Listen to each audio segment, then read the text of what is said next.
যদি একটি নারী যদি জাহান্নামী হয়ে যায়, ওই নারীর জন্য 3জন ব্যক্তি যাবে, পুরুষ 3 ব্যক্তি, 3জন পুরুষ ব্যক্তি যাবে জাহান্নামে। একটি নারী যদি জাহান্নামে যায়, তাহলে দেখেন দুনিয়াতেও দেখেন নারীদের যেমন পাওয়ার আল্লাহ দিয়েছে, দেখেন আখিরাতেও তেমন পাওয়ার। যদি জাহান্নামে যায় তাও 3জনকে নিয়ে যাচ্ছে, তাহলে দেখেন কি অবস্থা।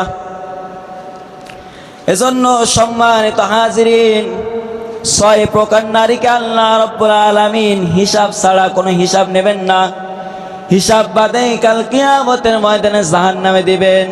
তার মধ্যে এক প্রকার, প্রথম নম্বর ওই নারীটা, যেই নারীটা রাস্তাঘাটে চলাফেরা করে এবং তার মাথার কাপড় থাকে না, মাথার চুল খুলে বাইর হয়, ওই নারীটা। যদি কোনো নারী মাথার চুল খুলে বাইর হয়, শুধু সেই ব্যক্তি তার স্ত্রী, তার স্বামী ব্যতীত অন্য কারোর সামনে তার মাথার চুল খুলতে পারবে না, এটা জায়েজ নেই, বলেন নাউজুবিল্লাহ।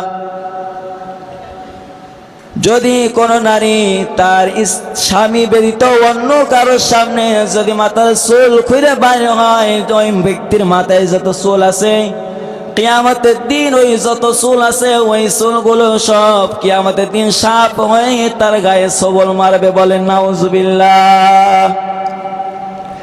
তাহলে দেখেন মানুষের ওই যে নারীগুলো আছে, যে নারীগুলো বেপরদা, মাথার চুল খুলে বাইর হয়, ওই চুলগুলো কাল কিয়ামতের দিন যদি সাপ হয়ে সবল মারে, তাহলে কতগুলো সাপ হবে আপনি হিসাব করে দেখেন।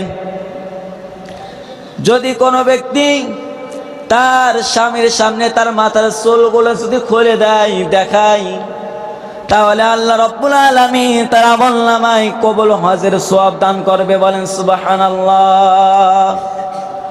এগুলো আমরা দেখাই ঠিকই, কিন্তু আমাদের যে স্বামী আছে স্বামীদেরকে আমরা দেখাই না। আমরা এগুলো দেখাই রাস্তাঘাটে যত লোক আছে, বাজার ঘাটে যত লোক আছে তাদেরকে দেখাই। আপনি যদি হ্যাঁ বললাম হ্যাঁ, আর যদি না বলেন তাও ঠিক। কারণ কি জানেন, আপনি একটু সামান্য বাজারে যেয়ে দেখেন কি অবস্থা। এই যে রমজান আমাদের মাস থেকে বিদায় নিয়ে চলে গেল, আল্লাহ রাব্বুল আলামিন বান্দাদেরকে এত পরিমাণ অফার দিয়েছিলেন, এত পরিমাণ অফার দিয়েছিলেন। আল্লাহ শুধু বলছে, বান্দা তুমি শুধু আমার কাছে ক্ষমা চাইবে, আমি আল্লাহ তোমাকে মাফ করতে দেরি করব না। অধিকাংশ মানুষ দেখবেন, অধিকাংশ মানুষগুলোই দেখবেন তারা ক্ষমা নিতে চায় না। কেমনে জানেন? আল্লাহ তাআলা বলেছে কাল কিয়ামতের দিন তোমার এমন একটি জান্নাত আমি আল্লাহ রাব্বুল আলামিন দান করব, যে জান্নাতের তল দিয়ে মধু, দুধ, যেটা আপনি চাবেন, যেটা আপনার মন চাইবে সেটা আপনি পাবেন। কিন্তু আমরা জান্নাত পেতে চাই না, জান্নাত পাওয়ার জন্য যে কাজগুলো করা দরকার সেটাও আমরা করতে চাই না। চাই আমি স্বপ্ন পূরণ করো ও গো দয়াময়, তোমার পথে চলতে গিয়ে মরণ যেন হয়। আমার একটি স্বপ্ন পূরণ করো ও গো দয়াময়, তোমারই গান গাইতে গিয়ে মরণ যেন হয়। আমি অটল যেন থাকতে পারি দিন কায়েমের পথে, আমার ধৈর্য দিও, সাহস দিও ও গো দয়াময়, তোমারই গান গাইতে গিয়ে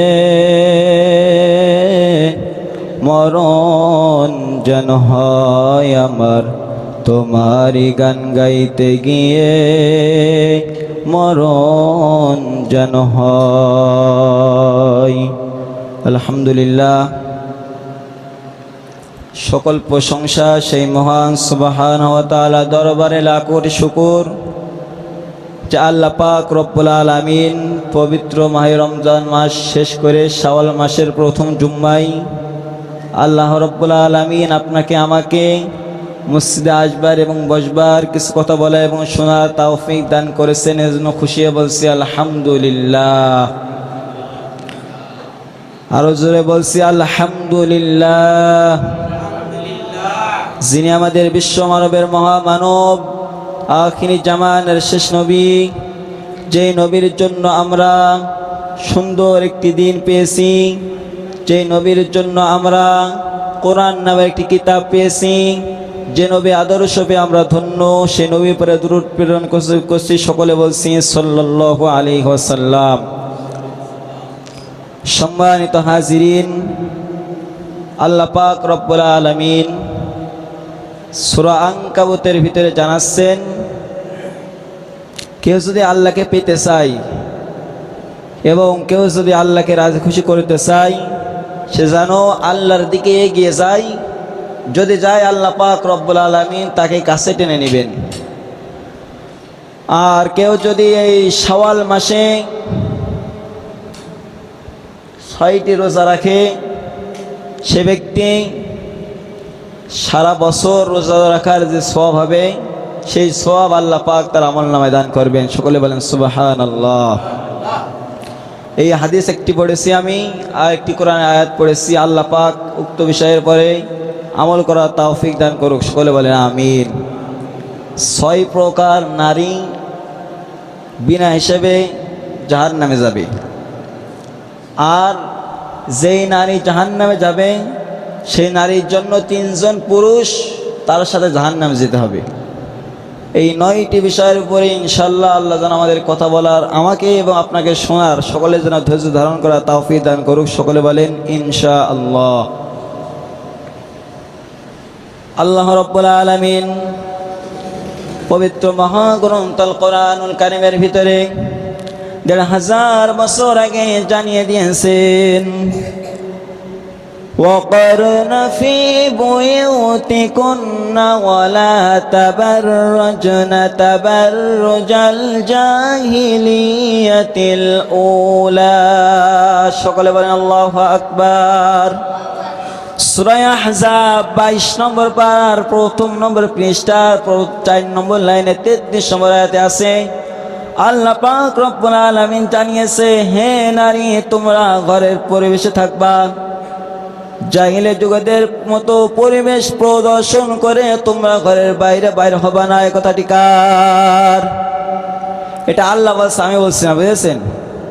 আল্লাহ রাব্বুল আলামিন পবিত্র মহাগ্রন্থ আল কোরআনুল কারীমের ভিতরে জানিয়ে দিয়েছেন যে নারী ঘরের পরিবেশে থাকবে না, জাহিলে যুগের মতো পরিবেশ প্রদর্শন করে ঘরের বাইরে বাইরে হবে, সে নারীটা জাহান্নামী হবে না, জান্নাতি হবে। আপনারা বলেন তো এবার, যদি কোনো নারী বেপরোয়াভাবে রাস্তাঘাটে চলাফেরা করে কেমন দেখা যায় বলেন? এই যে রমজান মাস আমাদের মাস থেকে বিদায় নিয়ে চলে গেল, আল্লাহর নবী জানিয়েছিল যে ব্যক্তি রমজান পেয়েছে এবং সে ব্যক্তি তার জীবনের গুনাহগুণ মিটাতে পারলো না, ক্ষমা করাইতে পারলো না, সে ব্যক্তি আমার উম্মত না। বলেন নাউজুবিল্লাহ। আল্লাহ রাব্বুল আলামিন এভাবে ঘোষণা দিয়েছে, নারীদেরকে বলছে, শুধু নারীদেরকে না, যদি একটি নারী যদি জাহান্নামী হয়ে যায়, ওই নারীর জন্য 3 জন ব্যক্তি যাবে, পুরুষ 3 ব্যক্তি, 3 জন পুরুষ ব্যক্তি যাবে জাহান্নামে। একটি নারী যদি জাহান্নামে যায়, তাহলে দেখেন দুনিয়াতেও দেখেন নারীদের যেমন পাওয়ার আল্লাহ দিয়েছে, দেখেন আখিরাতেও তেমন পাওয়ার। যদি জাহান্নামে যায় তাও 3 জনকে নিয়ে যাচ্ছে, তাহলে দেখেন কি অবস্থা। এজন্য সম্মানিত হাজিরিন, 6 প্রকার নারীকে আল্লাহ রাব্বুল আলামিন হিসাব ছাড়া কোনো হিসাব নেবেন না, হিসাব বাদে কাল কিয়ামতের ময়দানে জাহান্নামে দিবেন। তার মধ্যে 1 প্রকার 1ম নম্বর ওই নারীটা, যেই নারীটা রাস্তাঘাটে চলাফেরা করে এবং তার মাথার কাপড় থাকে না, মাথার চুল খুলে বাইরে হয়, ওই নারীটা। যদি কোনো নারী মাথার চুল খুলে বাইর হয়, শুধু সেই ব্যক্তি তার স্ত্রী, তার স্বামী ব্যতীত অন্য কারোর সামনে তার মাথার চুল খুলতে পারবে না, এটা জায়েজ নেই। বলেন নাউজুবিল্লাহ।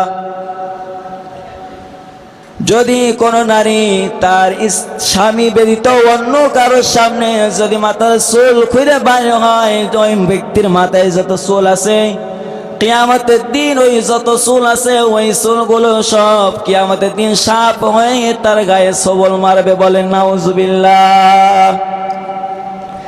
তাহলে দেখেন মানুষের ওই যে নারীগুলো আছে, যে নারীগুলো বেপরদা মাথার চুল খুলে বাইর হয়, ওই চুলগুলো কাল কিয়ামতের দিন যদি সাপ হয়ে সবল মারে তাহলে কতগুলো সাপ হবে আপনি হিসাব করে দেখেন। যদি কোনো ব্যক্তি তার স্বামীর সামনে তার মাথার চুলগুলো যদি খুলে দেয় দেখায়, তাহলে আল্লাহ রাব্বুল আলামিন তার আমলনামায় কবুল হজের সওয়াব দান করবে, বলেন সুবহানাল্লাহ। এগুলো আমরা দেখাই ঠিকই, কিন্তু আমাদের যে স্বামী আছে স্বামীদেরকে আমরা দেখাই না। আমরা এগুলো দেখাই রাস্তাঘাটে যত লোক আছে, বাজার ঘাটে যত লোক আছে তাদেরকে দেখাই। আপনি যদি হ্যাঁ বললাম হ্যাঁ, আর যদি না বলেন তাও ঠিক। কারণ কি জানেন, আপনি একটু সামান্য বাজারে যেয়ে দেখেন কি অবস্থা। এই যে রমজান আমাদের মাস থেকে বিদায় নিয়ে চলে গেল, আল্লাহ রাব্বুল আলামিন বান্দাদেরকে এত পরিমাণ অফার দিয়েছিলেন, এত পরিমাণ অফার দিয়েছিলেন। আল্লাহ শুধু বলছে বান্দা তুমি শুধু আমার কাছে ক্ষমা চাইবে, আমি আল্লাহ তোমাকে মাফ করতে দেরি করব না। অধিকাংশ মানুষ দেখবেন, অধিকাংশ মানুষগুলোই দেখবেন তারা ক্ষমা নিতে চায় না।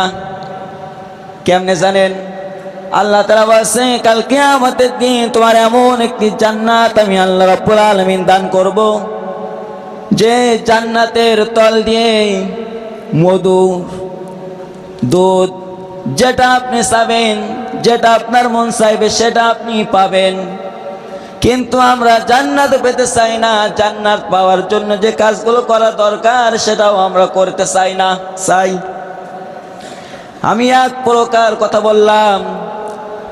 এক নম্বরে যে নারীটা জাহান্নামে যাবে কিয়ামতের দিন, সেই নারীটা যে নারীটা দুনিয়ার ভিতরে চলাফেরা করে কিন্তু মাথায় কোনো কাপড় দিতে চায় না। দুই নম্বরে ওই নারীটা জাহান্নামে যাবে কাল কিয়ামতের দিন, কোনো হিসাব লাগবে না। যেই নারীটা সে তার পবিত্রতা হতে অলসতা করে, নাপাক থাকা অবস্থায় বড় বড় নাপাকি যেগুলো আছে ওই নাপাক থাকা অবস্থায় সে পবিত্র হতে চায় না। তিন নম্বরে ওই নারীটা জাহান্নামে যাবে যে লোকের সুখ দেখলে সহ্য করতে পারে না, হিংসা করে। এরকম মহিলা নেই? এরকম মহিলা নেই? যদি আপনি একটু ভালো কিছু করেন, ভালো কিছু যদি আপনি করতে চান, সমাজে যদি আপনি ভালো কাজ যদি আপনি করেন, সেটা আপনি যে কোনো মাধ্যম দিয়ে করতে পারেন, যদি আপনি করে ফেলেন, দেখবেন কিছু কিছু নারী আছে তারা দেখবেন গীবত করে, মুনাফিকি করে, শুকলখড়ি করে, এই পড়ার কথা নিয়ে যে আর একজনের কাছে যে বলে। আছে না এরকম মহিলা? আমাদের দেশে না, আমাদের এলাকায় না থাকলে অন্য এলাকায় আছে। আমি তো সারা বছর মনে করেন গ্রামে থাকিনি, বাইরেও তো থাকি। তিন নম্বরে যে নারীটা জাহান্নামে যাবে, তাহলে তিন নম্বরে যে নারীটা জাহান্নামে যাবে সেটা হলো যে নারীটা কথায় কথায়। চার নম্বরে যে নারী জাহান্নামে যাবে সে হলো কথায় কথায় শুধু কসম করে, আল্লাহর কসম বলছি আমি কাজ করি না, করতেই পারি না। এরকম নারী নেই? যদি আপনি কোনো নারী যদি জাহান্নামে চলে যায়, আপনার পরিবার থেকে হোক, আপনার কারণে যদি কোনো নারী জাহান্নামে যদি চলে যায়, একজন নারী জাহান্নামে যাবে তিনজন পুরুষকে নিয়ে যাবে, বলেন নাউজুবিল্লাহ। ওই তিনজন পুরুষ কারা জানেন? তার বাবা এক নম্বরে যাবে তার সাথে। মনে করেন আমার মেয়ে যদি জাহান্নামে যায় আমাকে নিয়ে যাবে, আমার বড় ছেলেকে নিয়ে যাবে এবং আমার মেয়ের স্ত্রীকেও নিয়ে যাবে। কয়জন নিয়ে যাচ্ছে তালি? একজন নারী যদি জাহান্নামে যায় কমপক্ষে সেই নারীটি তিনজনকে জাহান্নামে নিয়ে যাবে, বলেন নাউজুবিল্লাহ। এজন্য আমি আপনাদেরকে আহ্বান করতে চাই, আল্লাহ পাক রব্বুল আলামিন যেহেতু কোরআনুল কারীমের ভিতরে বলেছেন وقرن في بيوتكن ولا تبرجن تبرج الجاهلية الأولى জোরে বলেন আল্লাহু আকবার। আল্লাহ পাক রব্বুল আলামিন ১৫০০ বছর আগে কোরআনুল কারীমের ভিতরে জানিয়ে দিয়েছেন, হে নারী তোমরা ঘরের পরিবেশে থাকবে, চাইলে যুগদের মতো পরিবেশ প্রদর্শন করে এরকম সাজগোজ করে তোমরা বাইরে হবা না। এই কথাটি আমার না, আল্লাহর। আল্লাহ নিজে বলছেন। কিন্তু আমার দেশে আজকে বর্তমান অধিকাংশ নারীরাই হচ্ছে বেপরদাভাবে চলাফেরা করে। সামান্য আপনি দেখেন, যদি কোনো একটা বিবাহের অনুষ্ঠান হয়, দেখেন আল্লাহর নবী জানিয়েছেন, যদি কোনো ব্যক্তি কোনো যুবক যুবতী যদি বিবাহ বন্ধন করে, আমি রাসূলুল্লাহ তাদের জন্য বরকতের দোয়া করে দেব। আর দোয়া তো দূরে থাকুক, এমন কাজ কারবার তারা করে, এমন নাজায়েজ কাজগুলো তারা করে, 3 দিন ব্যাপী অনুষ্ঠান করে। জোরে বলেন নাউজুবিল্লাহ। 3 দিন ব্যাপী অনুষ্ঠান মানে বসেন, শুধু বক্স বাজায়, ডিজে বাজায়, বলেন নাউজুবিল্লাহ। আল্লাহ নবী দোয়া শিখাইয়েছেন, বিসমিল্লাহি আল্লাহুম্মা জান্নিবনিশ শাইতানি ওয়া জান্নিবনি মা রাযাকতানা।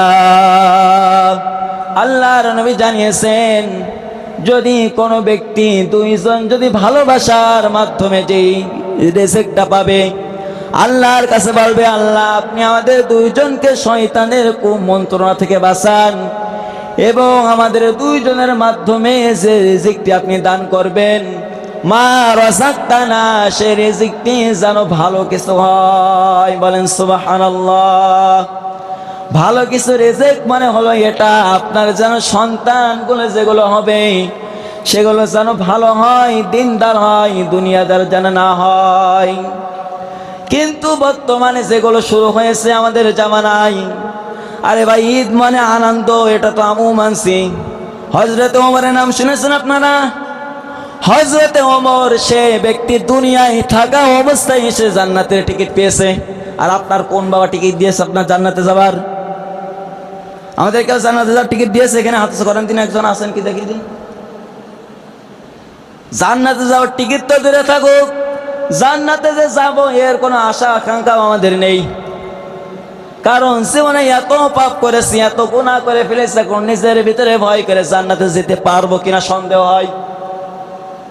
কিন্তু যে কাজগুলো করে তারা, রাসূলুল্লাহ জানিয়েছে, যদি কোনো ব্যক্তি বিবাহ করতেছে আমি রাসূলুল্লাহ তার জন্য দোয়া করে দেব, বারাকাল্লাহু লানা ওয়া বারাকা আলাইকুমা ওয়া জামআ বাইনাকুমা ফিহা খায়র।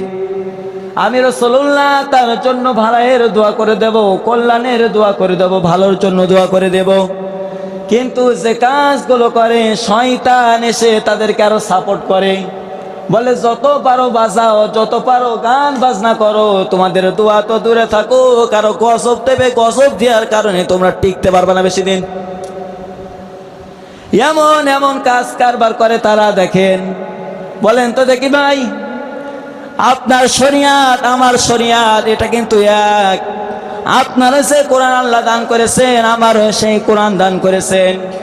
আপনিও মুসলমান, আমিও মুসলমান, তাহলে আপনি কিভাবে বলতে পারেন হুজুররা মানুক, আমাদের মানা লাগবে না? কনফিউশন, সমস্ত ভণ্ডামি করার জায়গা পান না। না বলে হুজুররা মানুক, আমাদের মানা লাগবে না।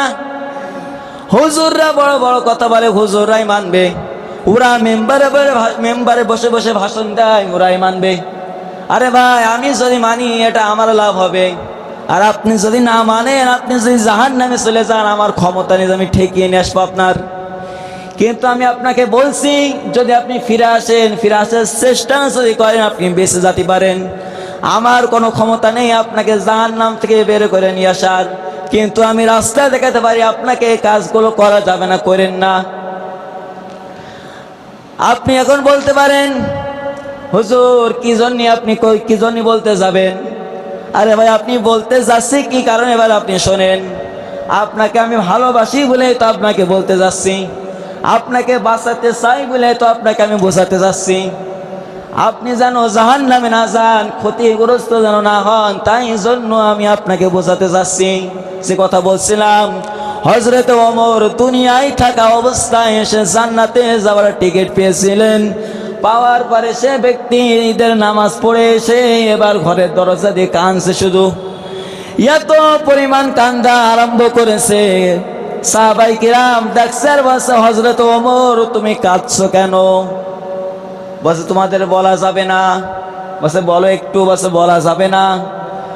বলছে এই জন্য কাঁদছি। তাহলে তুমি এবার শোনো, আমি যে একটি মাস রোজা রাখলাম, একটি মাস কিয়ামুল লাইল পালন করলাম, একটি মাস ইফতার করলাম, একটি মাস আমি সেহরি করলাম, অনেক আমলগুলো করলাম, না জানি আল্লাহর দরবারে কবুল হয়েছে কিনা। বলছে হযরত ওমর আপনি তো জান্নাতের টিকিট পেয়েছেন, তাও কেন কাঁদছেন? বলছে আমার সাহাবারা কান খাড়া করে শুনে রাখো, আল্লাহ জান্নাতের টিকিট দিয়েছে এটা সত্য, যদি আল্লাহ পাক রব্বুল আলামিন চায় এটা বাতিল করেও দিতে পারে কি পারে না। এই জন্যই আমি ঘরে দরজা দিয়ে কাঁদছি। আর আজকে আমাদের দেশের মানুষগুলো, যুবক যুবতী যেগুলো আছে দেখবেন, নামাজ দূরে থাকুক, নামাজ পড়া তো দূরে থাকুক, ভালো কাজ তো দূরে থাকুক, দেখবেন কোন রকম নামাজ পড়তে পারলে হয়, যদি একটা মোটর সাইকেল যদি থাকে, পেছন থেকে যেভাবেই হোক একটা পাওয়ার ব্যাংক খুঁজেই নেবে। পাওয়ার ব্যাংক মানে বোঝেন তো, পাওয়ার ব্যাংক একটা খুঁজে নেবে, নিয়ে দেশের যত আকামগুলো আছে, দেশের যত পার্কগুলো আছে, ওই পার্কে ঘোরাঘুরি করবে। এবার রমজান আমি ছিলাম আমাদের চৌগাছার ভিতরে নারায়ণপুরেতে, ওখানে একটা পার্ক বানিয়েছে। বাংলাদেশে আর কত লোক, আমাদের চৌগাছায় তো আর কত লোক, ওখানে যে দেখেন লোক লাখে লাখে লোক ওখানে যাচ্ছে, সব সওয়াব কামাচ্ছে। বলেন নাউজুবিল্লাহ। আল্লাহ রাব্বুল আলামিন বলেন, আল ইয়াউমা নাখতিমু আলা আফওয়াহিহিম ওয়া তুকাল্লিমুনা আইদিহিম ওয়া তাশহাদু আরজুলুহুম বিমা কানু ইয়াকসিবুন। বলেন আল্লাহু আকবার। সূরা ইয়াসিন 23 নম্বর পারা 3 নম্বর পৃষ্ঠা 9 নম্বর লাইনের 65 নম্বর আয়াতে আছে, আল্লাহ পাক রব্বুল আলামিন বলেছে কিয়ামতের দিন তোমার হাত, তোমার জবান, তোমার পা, এগুলো তোমার বিরুদ্ধে সাক্ষী দিয়ে তোমাকে জাহান্নামে নিয়ে যাবে। বলেন নাউজুবিল্লাহ। আর যদি আপনি ভালো কাজ যদি করতে পারেন, কিয়ামতে এগুলো আপনার বিরুদ্ধে সাক্ষী দিয়ে আপনাকে জান্নাতে নিয়ে যাবে। বলেন সুবহানাল্লাহ। এজন্য যা কিছু চলছে দেখেন বর্তমান জামানায়, কখন কার মৃত্যু চলে আসে এটা আমরা কিন্তু জানি না। এই সামান্য একটা বাস ডুবে গিয়েছে, দেখেন মা বাপ দুইজনই ইন্তেকাল করেছেন, মাঝখানতে সন্তান এখনো জীবিত আছে। যখন আমি ছোট ছিলাম, হেফজোখানায় যখন আমি পড়তাম, তখন আমার সামনে একটা অ্যাক্সিডেন্ট দেখেছিলাম আমি। বাবা বিদেশ থেকে বাড়িতে এসেছে, ভালো একটা গাড়ি কিনেছে, স্ত্রীও ভালো। ওই ব্যক্তি শ্বশুর বাড়ি থেকে বাড়ি ফিরছিল, ফেরার সময় অ্যাক্সিডেন্ট করেছে, স্ত্রী জায়গায় ইন্তেকাল করেছে, বাচ্চা 6 মাসের বাচ্চা জ্যান্ত আছে। তাহলে দেখেন আল্লাহ কি না কি করতে পারে। মাঝখানতে দেখেন দুইজন বেঁচে গেল, মা মাঝখানতে বিদায় নিল। এটা কেউ পারে না, একমাত্র পারে এটা আমার আল্লাহ তাআলা পারে। বলেন সুবহানাল্লাহ। আপনি যা কিছু দেখছেন, যা কিছু হচ্ছে, এটা আপনার আমার গুনার কারণেই এটা হচ্ছে। আপনি আমি কয়জন ব্যক্তি আমরা নামাজ পড়তে চাই, নামাজ পড়তে ইচ্ছুক? দেখেন আমরা অধিকাংশ মানুষই আমরা নামাজ পড়তে চাই না, নামাজের ধারেও আসতে চাই না। ভাই আপনি যদি মুসলমান হিসেবে স্বীকৃতি দেন, আপনি যদি মুসলমান যদি হতে চান, আপনার জীবনে জিন্দেগিতে নামাজ দরকার 1 নম্বরে। বলেন সুবহানাল্লাহ। নামাজ আপনাকে পড়তে হবে, এটা বাধ্যতামূলক, কোনো প্রকার ছাড় নেই। আপনি যাই করেন না কেন, আপনি যাই করেন, যাই খান, হ্যাঁ আপনি এখন একবারে আপনি সবকিছু ছাড়তে পারবেন, এটা মানি। আপনি আস্তে আস্তে করে ছাড়েন এবং আপনি আস্তে আস্তে করে ফিরে আসেন। যদি আপনি একটা একটা করে ছাড়েন, তাহলে আপনার জন্য আরো সহজ হবে সবকিছু ছেড়ে দিতে। এজন্য যে কথাগুলো বললাম, আল্লাহ রাব্বুল আলামিন আপনাকে আমাকে সকলকে যেন আমল করা তৌফিক দান করুক, বলেন আমিন। শহরে বাজারে দেখো নারীদের ঢাল, শহরে বাজারে দেখো নারীদের ঢাল, পর্দাবিহীন তারা করে ঝলমল, ঠিক না? শহরে বাজারে দেখো নারীদের ঢাল, পর্দাবিহীন তারা করে ঝলমল। অন্যকে তার দিকে আশেক বানাই, অন্যকে তার দিকে আশেক বানাই। দেশটায় আজ ধ্বংস নারীর বেপরদায়, দেশটায় আজ ধ্বংস নারীর বেপরদায়। চারিদিকে শুনি শুধু হাই হাই হাই, চারিদিকে শুনি শুধু হাই হাই হাই। ইবলিসে আজম বাংলাদেশে আগমন হয়েছে নারীর ভেষে, ইবলিসের বড় চালা বাংলাদেশে আগমন হয়েছে নারীর ভেষে। দলে দলে নিয়ে নারী মেলা মিলাই, দলে দলে নিয়ে নারী মেলা মিলাই, পার্কে বসিয়া ওরা মেলা মিলাই। দেশটা আজ ধ্বংস নারীর বেপরদায়, দেশটা আজ ধ্বংস নারীর বেপরদায়। চারিদিকে শুনি শুধু হাই হাই হাই, দেশটা আজ ধ্বংস নারীর বেপরদায়।